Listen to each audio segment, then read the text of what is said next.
Активно работење на реформите за приближување на земјата кон Европската Унија, инвестирање во добрососедските односи и зголемување на бројот на пријатели меѓу земјите членки во ЕУ се столбовите поставени како план на Македонија за постигнување на целите влез во Европската Унија и НАТО, истакна министерот за надворешни работи Никола Димитров, презентирајќи го извештајот за остварувањата во однос на надворешно-политичките цели и меѓународната положба на Република Македонија пред членовите на Собраниската комисија за надворешна политика.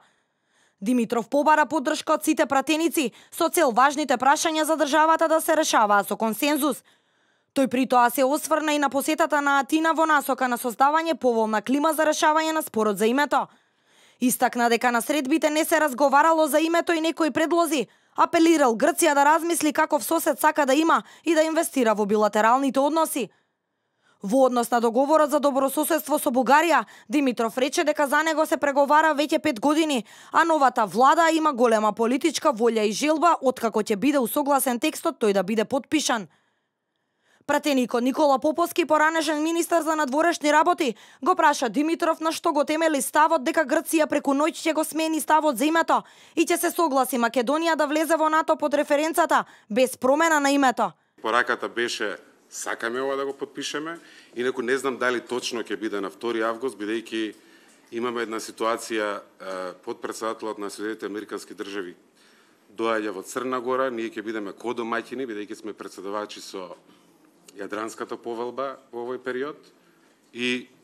на 2 август ќе бидеме кодомаќини на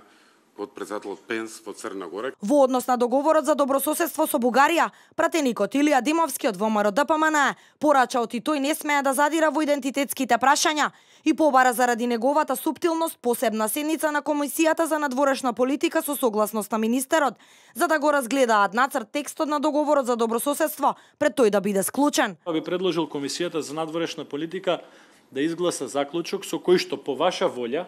дали на отворена или на затворена седница на комисијата би разгледала нацрт на овој документ. Доколку вие како министер процените и побарате таа расправа да биде на затворена седница на комисијата, ние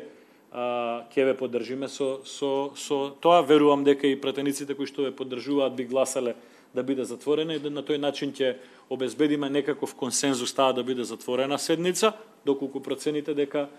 има потреба јавноста се уште да не биде детално запознаена, за да не го нарушиме процесот, но инсистираме на тоа да имаме таква седница, по можност јавна, но по потреба и затворена, на која што би го разгледале тој нацрт договор пред да биде склучен, заради суптилноста и заради значењето. На барањето за посебна седница на Комисијата за разгледување на договорот за добрососедство со Бугарија, пратениците од СДСМ со став дека ќе одговорат откако ќе се координираат во партијата.